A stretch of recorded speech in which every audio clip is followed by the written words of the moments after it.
Ladies and gentlemen, welcome to the Pies presser. As the Pies are literally training right now, hopefully we will learn a little bit more about Jeremy Howe's status for next week.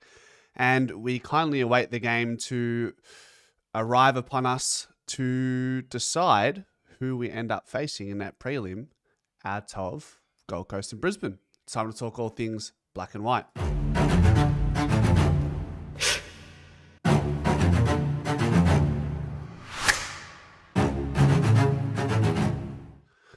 Good evening, all. Happy Friday. I hope we are all doing very well. It's been a weird week because it started off a little bit slow on the news front, and understanding that it is a bye week for the Pies, so you were willing to accept that for the fact that we are in a prelim. So you go, okay, yeah, we've got the byes, but we're in a prelim, so it all works out and evens itself out in a big way, right? So that is the beauty of winning your qualifying final and having that week off. You get to kick back, and as Voidoid says, you get to watch the other four teams belt each other. And that starts tonight between Adelaide and Hawthorn. I cannot wait. But more importantly, as we are sitting here right now, sorry, I'm just getting my lighting right. It's been a couple of days. As we sit here right now, Collingwood are going through a main training session with a bit of match sim. So we can hope to assume that we will get some sort of Jeremy Howe update. A lot of it hinges on these type of sessions. He's ticking boxes. We're quite ambitious that he's going to be there for the prelim to make himself available. So tonight's one of those nights where we'll find out more. You probably will get a better idea days after as well. That's important. But if you can get through a big session like today and not have an acute injury, then that's the first big tick that we're hoping for. So that's what I hope. What are our predictions for the game between the Hawks and the Hawks and the Crows tonight? Is it going to be a close one? At the end of the day, this is potentially one of these two sides we could be facing in the grand final. I mean, if we were to play Adelaide again, it'd be the fourth time we play them this season if we both go all the way. Now, it's always going to be difficult to win 4 games in a final series, and this year, it's going to prove to be even more difficult than years gone by, given the contrast in you got your A side, your top tier sides, the top 8 sides versus the rest of the league, where there really have been some pretty uncompetitive games. Yes, mate, Crows get it done. Crows get it done, and then they go to Geelong at the G. I think that would be a cracker. So, yeah. Do I think Crows will win? Crows get it done. See, I find it difficult to accept that Crows would go out in straight sets, but then part of me thinks Hawthorn, are they ready for it now? Like if we rewind 12 months ago, you look at Hawthorn in that semi-final against Port, second final, exact same situation, except it's 12 months apart and they're playing the Adelaide Crows, not the Port Adelaide Power. So you'd like to think as a Hawks fan that they've come a long way and they will take those learnings into this game. So I think it's going to be a close one. I think not having Will Day hurts them, but we know Adelaide don't have Josh Rochelle, so yeah, it'll be a cracker, and there is reason to have interest in this game because if we do go to the grand final, we could potentially be playing one of these two sides. Can't see Crows getting beat twice on their home deck back to back in finals. That would kill them. That would kill them. I think the last time that happened was the Demons in. Well, I think they did it 2 years running. I'm not sure if they did it at the G for both of those games in each of those years though. So, go Hawks because I want them in the grand final, says Mick. Look, you get Hawks in the grand final, I think it's going to scare the living daylights out of a lot of us as Collingwood fans. However, wouldn't it be a nice little feather to your cap if on the way to chasing and securing flag number 17, being able to say, yeah, we beat Adelaide in Adelaide. We beat Gold Coast / Brisbane, and then we also beat Hawthorn, our bogey side, who beat us comprehensively late in the year. So that's that there's a nice little story there brewing if it does go out that way.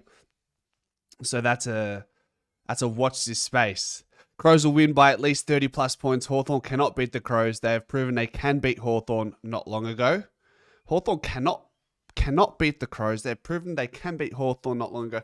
I mean, Hawthorn were up by 5 goals early in the game. So, look, the benefit of us not having to worry about this week is we can just enjoy this and whatever happens. Watch them belt the shit out of each other, whatever. I'm just hoping for some good games. I don't want any blowouts. I just want to see some good footy. We're starved of it now. We're down to 2 games a week for the next 2 weeks. So I want every game to be creme de la creme. Creme de la creme, and then we'll hopefully see the black and white in the grand final. But I hope we're all doing super well, by the way. Welcome, Mick, Stefano, Southeast Wolf. We said Dussel's here. Who else is here? Matty Mack. Prelim here. Mate, I wish. I wish. I feel like Geelong versus Collingwood written all over it this year. Look, at the end of the day, we're going to play. There's a 66% chance if we make it to the granny that we're going to play against two of our most biggest bogey sides in the modern era of footy. So you got Hawthorn and Geelong. And for as long as I can remember, as a 27-year-old, I remember Geelong and Hawthorn having the wood over us more often than not, especially in big games, big final series. I mean, was it 2011 or 2012 where we beat Hawthorn? I think we beat Hawthorn in a prelim in 2011, wasn't it? That was probably, we won by 3 points to Luke Ball kicking that winning goal. Was that 2011 or was that 2010? If we make it, it will 100% be against the filthy Cats, which is terrifying. Mate, it is it's just got to be done at this point. We're going to have to address the boogeyman under the bed, aren't we, Roman? Teresa, thank you for the 5. Welcome. Hi, guys. I'm putting in a missing person report for Mark Neville, the Adelaide supporter, not seen since last Thursday before the game. Yes, Mark. So now, I was skeptical about people dubbing or painting at Mark Neville in Adelaide Crows colours, but seeing as we have not seen him since we beat Adelaide, I'm almost certain that he's an Adelaide fan. And that if things don't go our way in the next couple of weeks, I'm sure Mark will be back. And when Mark is back, rest assured, I will be banning that prick from the chat. And I will be sending him into the naughty corner where Manny can blow cigarette smoke into his face until he chokes out through the smoke air. I'm still thinking about the ultimate punishment for Mark Neville if he does come back. Help me out. I'm still trying to, yeah. What can we do to torture the man, the great man, Mark Neville? We have our smashing Hawks earlier this year to lean on. Look, if there's anything we've learnt as a fan base this year, and look, we've stuck to our guns. We really have. Like, I can recall week to week, we haven't kicked the bucket so much as we have had in recent years, but I mean, we've only been on YouTube for 2 years. So what I do and what I have learned is you have to trust the large body of work that your team has accomplished for 24 rounds of the home and away season. You take that and you build on that in the final series. Form is important, but for some reason, this is the asterisk, right? This is the difference between Collingwood and most other sides. In years gone by, sides that fall out of form late in the year struggle to make it to the grand final, struggle to win a flag, so on and so forth. I think Collingwood have defied that statistic. So there is that where you can say, look, we weren't questioning the body of work, we're questioning the form slump late in the year, and as it was as severe as it was for the Pies. Yeah, I think you just have to trust the body of work and trust that if your team is healthy, you can and you have the double chance, then you just have to believe that you can go all the way. So I think we're all here now. Seen a few posts on socials, said Checkers was cooked. Let me check Twitter. Let me see what's going on Twitter right now. Let's see. Refresh this. So Carlton by the way, Carlton has expressed interest in luring Collingwood's Collingwood's head of development and former ruck, Josh Fraser, to Icon Park. Highly regarded, Fraser is contracted for 2026 at the Pies and will weigh up his options at the end of the season. Surely Josh Fraser does not go to Carlton, our arch nemesis. Surely not. I mean, I understand Graham Wright is there, so he's gonna try poach some of Collingwood's panel, team, whatever, coaches, however you want to paint it. I think we can expect a few more of these headhunts from someone like Graham Wright, trying to get the Carlton Football Club on the right path, on the right track. So Checkers lasted 40 minutes and went off. Okay. No good. Well, not ideal. So does that bring in a McStay back into the conversation? He's granted another chance. I mean, could you imagine if it was Ash Johnson? Could you imagine? Look, benefit is Checkers has over a week to get right. He probably still has main training next Thursday to truly prove whether he's going to be okay or not. Is it his wrist? Badri, he said Howe looked good. I'm just glad Bucks isn't going to the skiers. Is it the D's? Benny, here we are. Thanks for the 20, brother. Evening, Cass. Hey, Pies fam. Early training today. Squat's already done. If Pies are feeling half as good as we are, if Pies are feeling half as good, we're in the bag, guys. Won't talk about bench. Hawks to win tonight for the romantic, brutal prelim. No, mate, Geelong Hawthorn prelim. That would be beautiful, wouldn't it? That'd be absolute scenes. What are we squatting today, Benny? And then I will have to ask you about the bench because there's no good without the bad, you know? So we got to hear both sides, Benny. How looked good. Buddy, did I ask you, were you at training? Bobby trained with the VFL squad.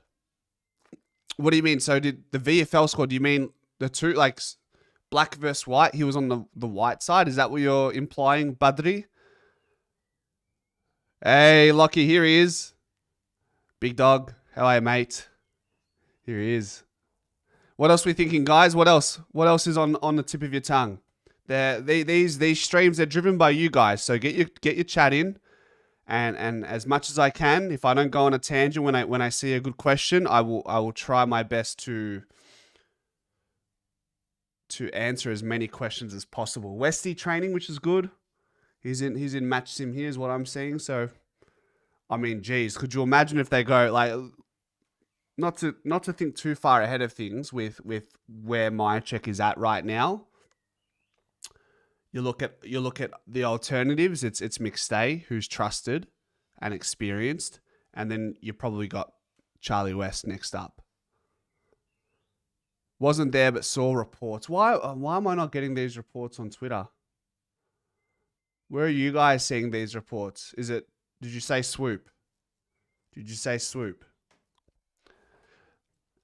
How did Bobby train today? We're trying to ask the question. We're all here we're trying to get answers to the same question. I'm not scared of Geelong or Hawks in a granny. Geelong beat us by 3 and we were the better team. Cost ourselves the game. Hawks can't compete with the experience of our guys in a granny. So who would you prefer? Geelong or Hawthorn in a grand final? If things came to that. Brisbane is more scary, injured or not. If Checkers goes to North, does that mean we sign Cox up for another year as insurance? Andreas, in my video earlier in this week where I asked keep Myercheck or Elliott, I said if they opt to not sign Brody Myercheck, then I think it naturally would have to force the Pies to offer another year to Mason Cox, because when you think about it, outside of that, you got Charlie West, who will come in, no doubt. And then McStay's inconsistent, but West, because he's young, will be inconsistent in his own way. So I think having DC and Mason Cox rotate between each other, if Myercheck isn't there next year, having Mason Cox and Cameron rotate through the forward line like they had done so in 2023 and 2022 and 2023, I think that's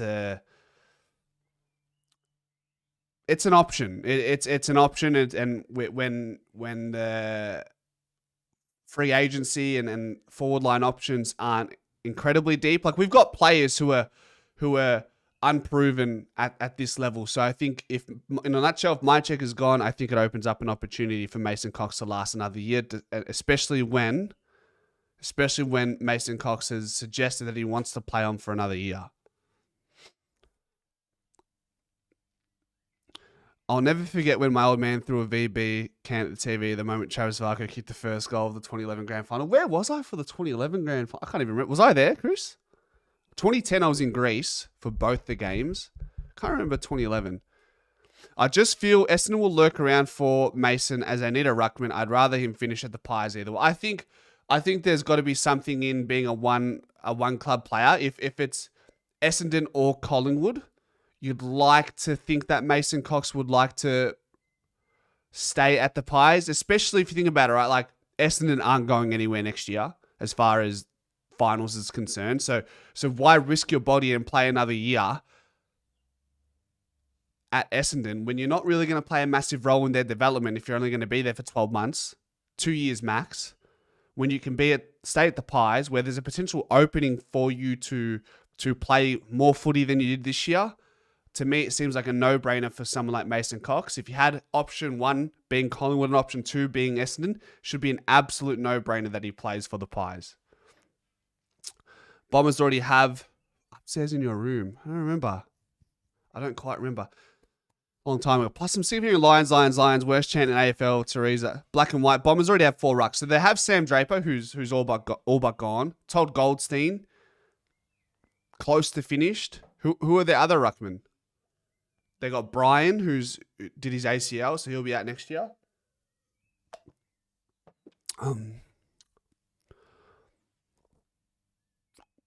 We have not faced them often. Is that the Hawks? We've not faced them often in finals historically. 2011, 2012, and 77 are the only times we played them. There you go. Facts. How building fitness up. Bobby looks flat. Cameron looks great. Coach, cool as a cucumber. Back on track. Thank you for the feedback there. Look, at the end of the day, there's only so much you can read into these sessions. I mean, if Bobby feels flat in one session, I don't think it's too much to read into. It's just human nature. Some days you're going to be up, some days you're going to be down. Sometimes people read into it too much. I don't think you would take much out of that. I think you take out questions like, was Bobby there? Did Jeremy Howe finish the session? Darcy Cameron always looks great, and Fly is always pretty tempered, isn't he? Do you think Tim Van Coilenberg asking the question? Do you think putting Bobby in, even if he has the belief of his teammates, could set a bad precedent for whoever has to make way, as each team member at this late stage earned their spot?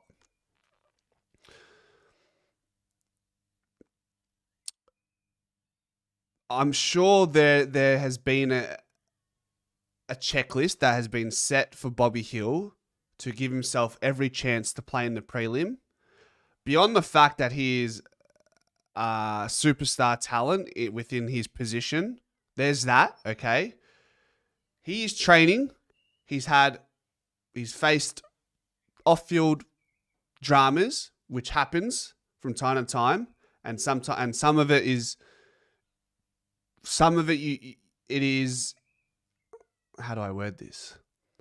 You have to afford a grace period where you go, okay, first couple of weeks to a month, all right, we're going to work with you. Maybe he has to pay back for the last 4 weeks where he was absent, which is making up for now. And we understand that, and that's, I think, where we're at. For the first 4 weeks where he was going through stuff, I don't think you take much away from him. You don't punish him for that. So I think if he's training, if he's ticking the boxes, if the players have his approval, he needs to play. Like, we can't play kind in the final series. We need to have the best possible players in the side available, playing because how often do you get these opportunities? And if he's ticked all the boxes, he's fit and he's ready to go and he's putting his hand up, I think you just have to play him. Unfortunately, that probably means Rowan Steele's spot is up for grabs. And that's the spot Bobby Hill would take. And then unfortunately for someone like Will Parker, Jeremy Howe is going to be the player who takes the spot. These guys are proven players. They have rite of passage when it comes to finding their spot in the final 23 going into these games. You can't mess about. There's no freebies in these final series, and John Noble learnt that, and many players in the past have learnt that. You want to talk about Prestigio Como, you want to talk about Leon Davis, you want to talk about those type of players.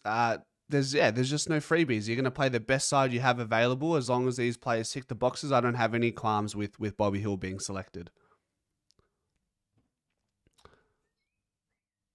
Just letting you know that Stephen King is my cousin's husband, so I know him well and thrilled for him to get the Demons coaching gig. Congratulations, Melissa, to Stephen. I think that news came out today about Melbourne, so all the best to him and hope it goes well for him at Melbourne. I want our best side in. If Bobby's good to go, so be it. I'm with you. If it's the difference between winning and losing, I don't care about selection integrity. If we lose, we're not going to find comfort in the sentiment, but at least the people who played earned it. Correct. We're this deep into it, there has to be some sort of leeway, and I think we're opening that leeway for someone like Bobby Hill to make way into the side if he does the bare minimum, the minimum that's asked of him. And then next year we can talk about setting up solid expectations and what is needed from Bobby Hill to be a part of the squad for the long term. But I think right now he's rocking up to training, he's doing his thing, he's fit, he's playing well he played well in the scratch match, he played well against the Frankston Dolphins, he played well when he came on against Brisbane. You're not running the risk. You don't want to die on the hill of, mind the pun, you don't want to die on the hill of Bobby not playing, because the ramifications and the uproar that you'd get from the fans as well, knowing that Bobby was available and he didn't play, I don't think Collingwood would be willing to live with that. I would be spewing if the Pies said, nah, we're gonna roll with Rowan Steele and Will Parker. They've done enough.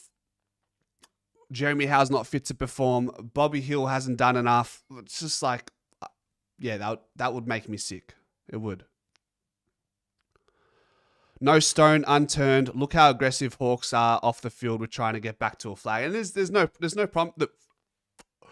promises. No promises for where we're at right now and getting back there next year and the year after. There's teams that are all there are teams that struggle to make finals, let alone having an opportunity to win a flag. So while we're here, you have to make sure you use every piece on the chessboard in the way that needs to be action so you can be a chance. What's this? Stephen King played 5 games in 2007 before the Cats dropped Mark Blake for the grand final as he became a GFC premiership player. Then they traded him and Charlie Gardner, now the Pies footy boss, to St Kilda for pick 90. When he retired, he started a 15-year coaching journey at St Kilda. That is Stephen King. Kindly updating Twitter to see what we have regarding Collingwood. I'm just not seeing it, am I? Maybe if you go to Jen's Twitter, maybe she has something for us.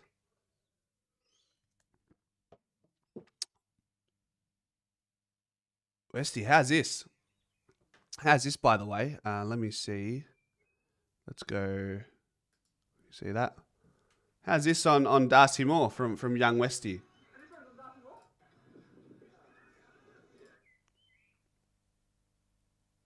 How's that? Not bad. Not bad. Tell you what. Does he slot it as well?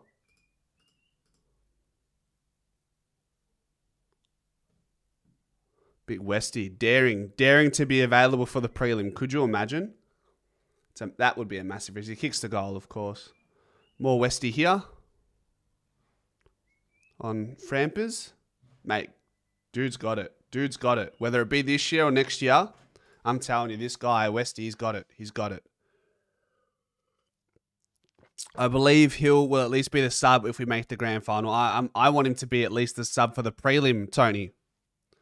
Is there a single person in this chat that doesn't want Bobby Hill to play in the prelim? I saw Western Person open training they had here in Perth. Footage does him no justice. It's weird because he's so stocky. He doesn't look that tall. But yeah, if you look at him in real life, he's every part of 6'4". So it looks can be deceiving on the big screen. That's for sure. My feeling is Bucks won't coach at senior level again. I just can't see it. I mean, it sounds like he's going to he's trying to push for that Tasmania job. So, all the best to him. All the best to him.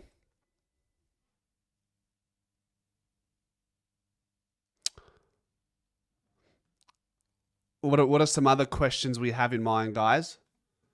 As far as this week has been, when we talk about like trade discussions and free agency, what names have come up?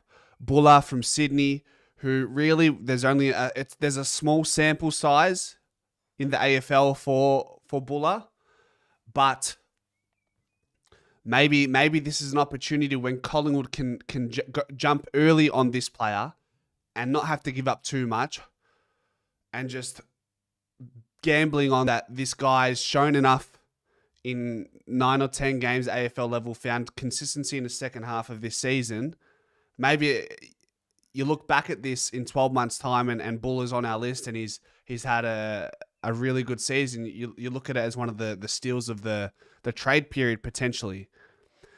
And if Myercheck isn't to be at Collingwood next year, you're at the very least adding depth alongside Noah Howes, Charlie West, maybe Mason Cox is still a part of the club. So that is it's a low hanging fruit, and it's also low risk. It's low risk. I do question what Sydney would be willing to give up for Buller, but the fact of the matter is he's out of contract at the end of this year, so Buller can simply walk if a deal hasn't been facilitated between the two clubs. So bear in mind, we the Collingwood Football Club have leverage in this conversation. He's not from Sydney, he's from Western Australia. I'm sure there is some enticement to come and play for the Collingwood Football Club, but we just don't know what he is going to be. We don't know. And then the Caminiti I mean, look, it was on Gettable.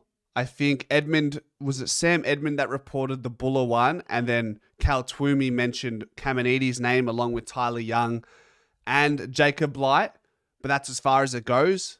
I mean, there must be something you have to warrant, or some of those comments will be warranted to some certain degree, or at least the conversation has been had between club and player.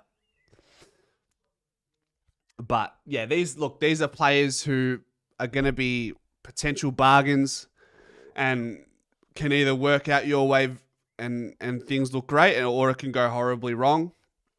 What I do know is Collingwood do very well at squeezing every bit of juice out of any player that comes from any other club. Like when you look at players that have come through free agency and the trade period for the Pies in the last 10 years, I think we've done pretty well.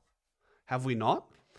I wonder if I have the feature here where it tells me how we've gone in the last 10 years. Here we go.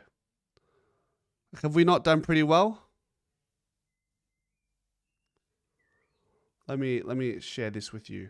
Like if we look at players we've brought in and out. Let's go. Let's do this. Here we go.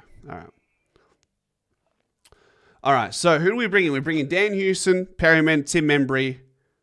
All have played strong roles in the side, and Perryman has been, for mine, the most impressive, and then Tim Membry number 2, and then Dan Hewson is someone I think will come good in.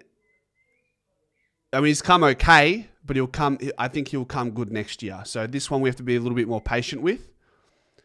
Lockie Schultz doing great things in 2025. Needed the year to find his feet, so there's another one there. Frampton, a part of the squad. Our best 23. Bobby Hill, a part of our best 23. Tom Mitchell, crucial in the flag in 2023. And then McStay's been hot and cold. Kruger, if had injuries not messed him up, then we could be having a different conversation. This guy could very well still have been on our list, but unfortunately injuries cruelled his time at Collingwood. And Patrick Lipinski, best 23. Charlie Dean had an opportunity to talk about squeezing the juice out of every lemon that we have. Josh Carmichael retired due to concussion, and I did skip the mid-season draft of last year. You got Markov and Steen, who came through the preseason supplementary period in 2022. At the end of 2022, anyways. And then 2024, where is it? Where's Ned Long? Okay. Interesting. You got Rowan Steele there and Noah Howes, but that's the wrong year. So then maybe it's here. Yeah, you got Ilaru, who's still a question mark. Ned Long, we've done really well. We've done really well with. Before that, this infamous draft, this could look horrible on us. It really could. It really could. We look back at this draft where we had picks, and who did we give up? Guys, we gave up a pick earlier in the first round to get players like McRae and Reef McInnes. Can somebody remind me who we could have gotten, potentially? But you look at this draft, Ollie Henry, he's playing VFL at Geelong, so that's a miss. Finlay McRae's been a miss. Reef McInnes, question mark. Poulter is at Western Bulldogs, so that's a miss. McMahon's doing great things at Essendon, so that's a miss. And then, funnily enough, our last pick in the draft was a mature age recruit in Beau McCreary, and he's been our best player. And then you look at Jack Ginnivan, which was a net return. Would still love to have him on in the side, but you probably can't. You don't have Lockie Schultz here if Jack Ginnivan doesn't go the other way. Mid-season draft, Ash Johnson had a really good 2022 and had moments throughout the course of his career. Beggy, not so much. Maybe we'll look at one more here. Darcy Cameron came over from Sydney for absolutely nothing in the end. National draft misses on all this as well. So we have missed in, but we haven't had the greatest draft picks anyways. Lyndon Dunn did okay. And that's that. Good draft because we can't win flag without McInnes. As creative as we have been with our forward line in terms of managing without a premium to forward, do you feel perhaps we need to go after a key forward who dominates the comp? It's been ages. We won a flag without one. And, we're doing pretty well this year. So, look, you'd love to have one. You'd love to have a Riley Thilthorpe. You'd love to have a Ben King. And I think we will be chasing one. I think we will be. But we've done well without them. We've found ways to do it. Did you see that Ginnivan was wearing Port Adelaide socks at the airport when he was harassed by the media? I did not. But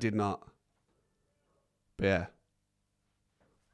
Carneses. 2020 was a dud draft for top 10 picks. Don't think Checkers will get up for the prelim, get Bobby in for the full game. Harvey Harrison was doing well. That's true. Where was he? Which draft was he? 2022? Draft. 23 was he? Where is he? Harvey Harrison. Was he 21? He was, okay. Pick 52, okay. Not bad. So, he was 18, so that makes 19, 20. Is 21 this year, is he, Harvey Harrison? 19 in 2022, 20 in 2023, 21 in 24. So he's 22 this year. So he'll be 23 by the time he gets back on the field. Arlo Draper. And Cooper Murley, both not doing much, huh? If you guys notice, you guys probably do. We draft a lot through the sample, don't we? And through Adelaide. You look there, 3 players from Adelaide. Billy Frampton, he was from Adelaide. I'm not sure if he's actually from Adelaide. You got 2 players from the Waffle, and then Wang in Joe Richards. I'm sure. Maybe I'm hallucinating. When you look at Westy from the Samful Yeah, maybe I'm hallucinating. Nick for pick fours look like a good deal. Very nice. Myercheck and McInnes for Jezza, straight swap. What do you mean? What are you talking, Jeremy Cameron? Madison's in here trolling. Samful is a gold mine for talent that doesn't get noticed. Bo's from Adelaide. Yeah, Bo's from Adelaide. True. He's about to be 22. Don't think Bo was a mature age pick. He's only 24 and was 18. Yeah, I think so. So, Matt, I think if you're not drafted by the time you're 18 in the national draft, you are then he still came through the national draft, but I think he's considered a mature age recruit despite going through the national draft. He's still young, clearly. Like 19 is not mature, but I think that's how they just classify them in those drafts. Probably why we play so well at Adelaide Oval, because yeah, I mean, you got players who are just familiar with the Adelaide Oval because that's where they're from. What's his Voidoid? What are these numbers? Bulldogs, Jamara, Crows, 12. What are these numbers? I don't understand these numbers. Enlighten me, Voidoid. I'm confused. A wee bit confused, isn't it? What else? Let's double check Twitter. Keeping a close eye on that.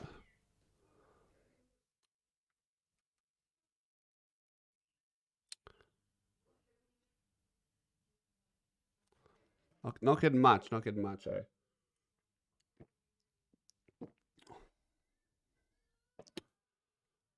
Sorry about the formatting, but that's the 2020 top 10. Okay. Logan McDonald, Braden Campbell, Dever Granger Barras. There were some bombs in there. That's for sure. Nick Cox, Zach Reed. Interesting. Hit and miss. I always stress we take early picks as so many of them are duds, prefer trading to get players and take punts on pick 30s. Yes and no. At some point you do have to take a punt within the top 10 as well, but we've done well. I mean, when was the last time we had a pick in the top 10 and you can't include players like Nick Dacos? It's been a while, hasn't it? Like I'm thinking Nathan Freeman. Is there anyone else that I'm missing? Chris Talbot, how are you? I hope you're good. Hope you're good. The 2020 top 10 is a bust apart from Thorpe. Phil Thorpe. Nice haircut, Ant. Sharp fade. For you, only for you, Buzz. We got the haircut today for you.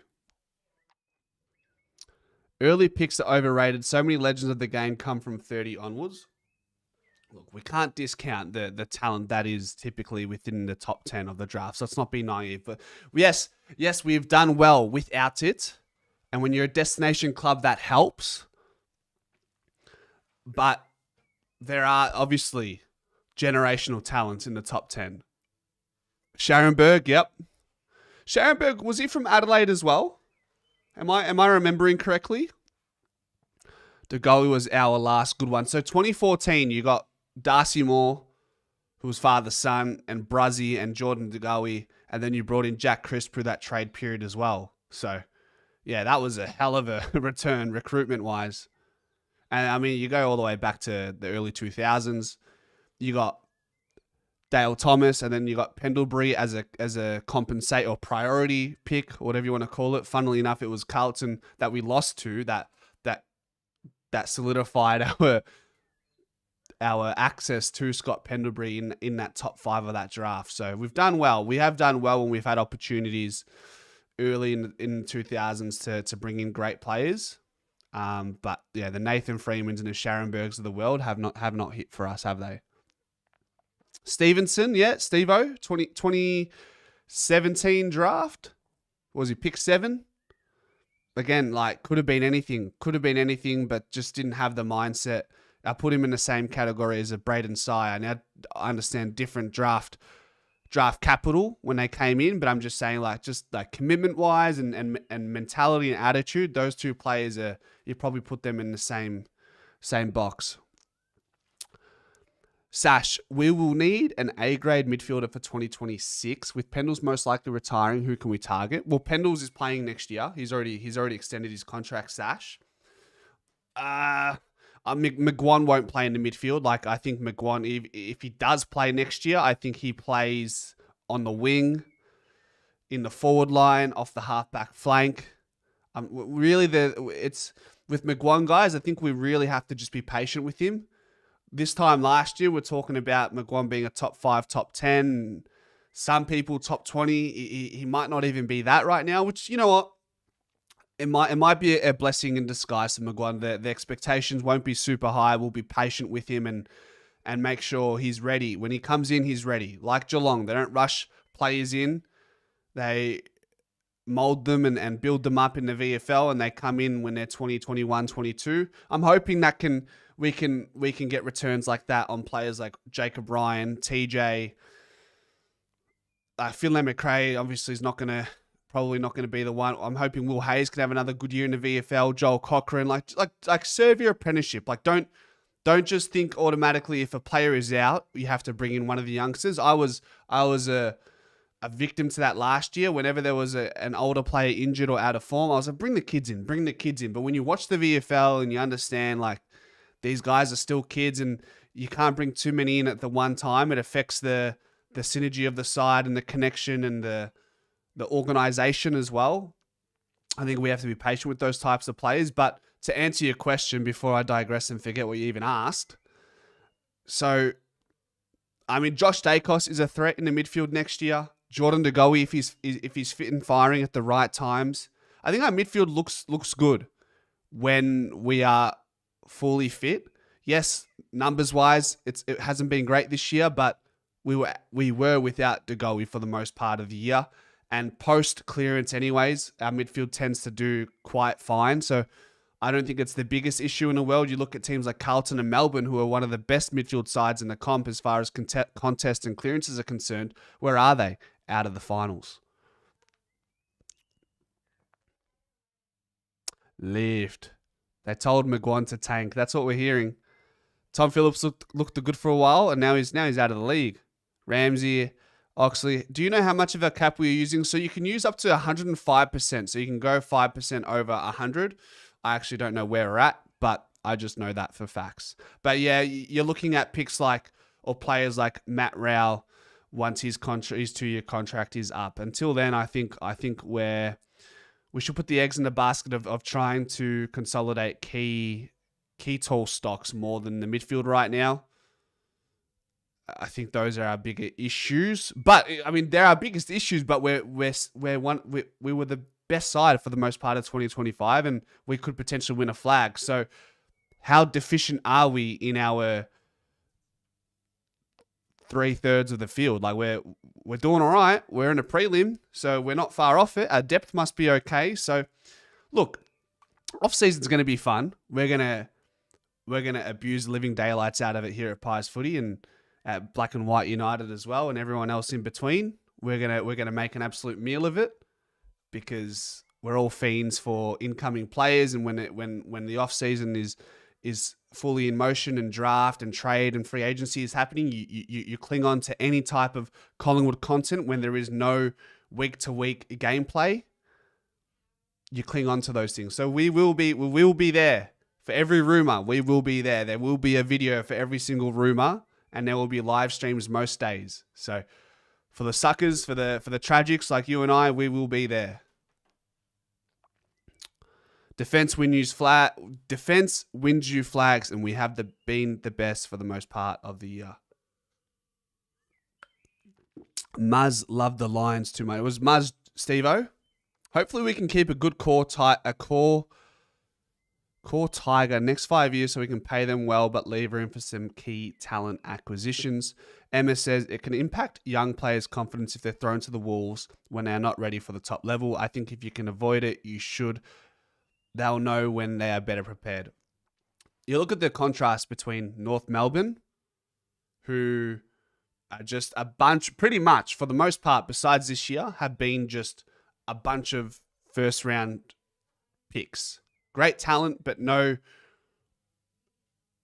enough experience and nurturing around them to bring them together as a unit and look like a team. They're a team full of talented players, but they're not a talented team. If that, like, it's the same goes. You can have a team of champions, but it's a champion team that beats you most times. So it's who have been there and done that to guide them through their formative years in the AFL. And you'll see, mate.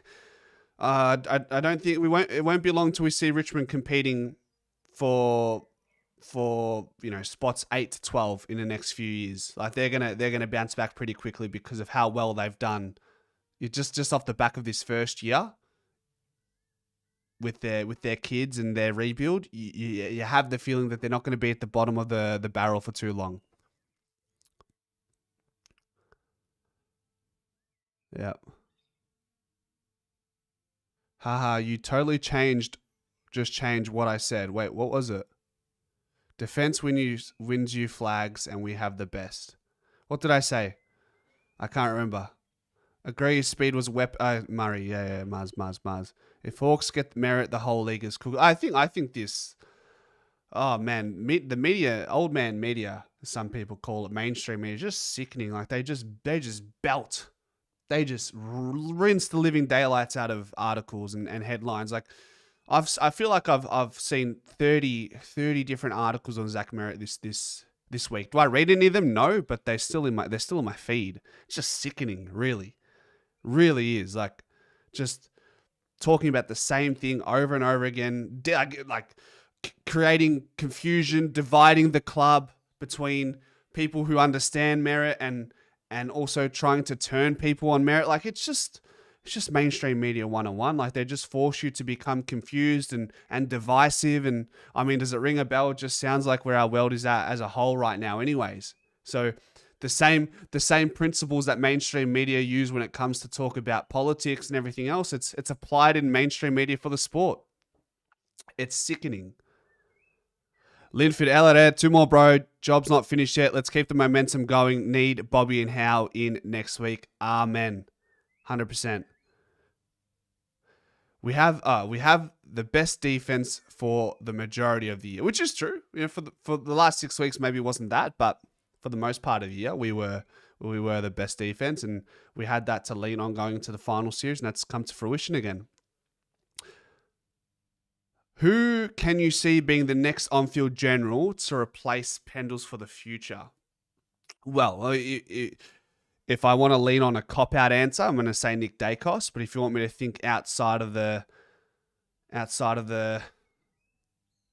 box or the square, I would say but there's not many people as cerebral as a Scott Pendlebury, and I think Nick Dacos is the next guy that has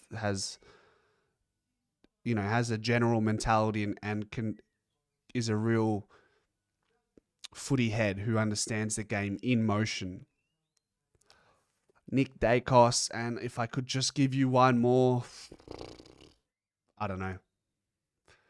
I think as Isaac Quaynor, he's a warrior, but he's not a footy intellect who can guide you through a game in clutch moments. I don't know.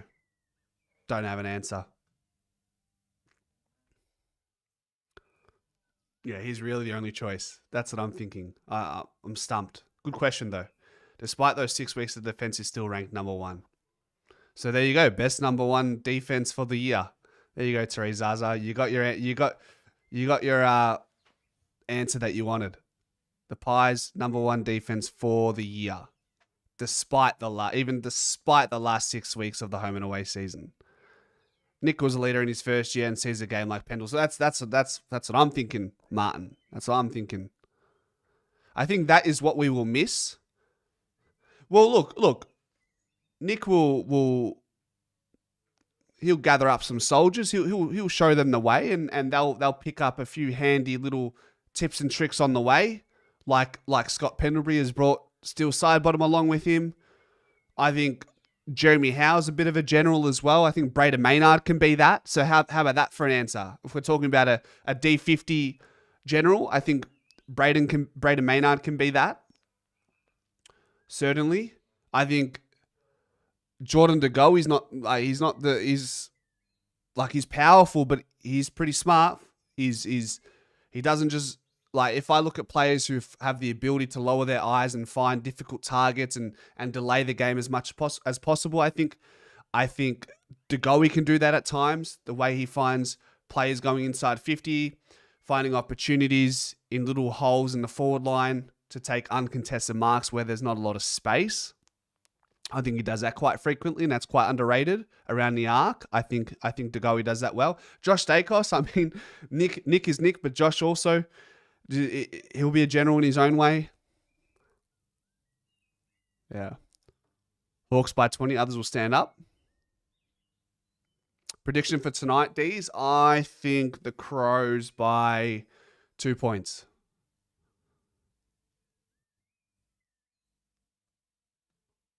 Yeah, and then, yep. I'm coming now. I'm coming now, Chris. So I'm gonna end the stream, guys, and we get to enjoy tonight's game between the Crows and the Hawks, and then we see Gold Coast and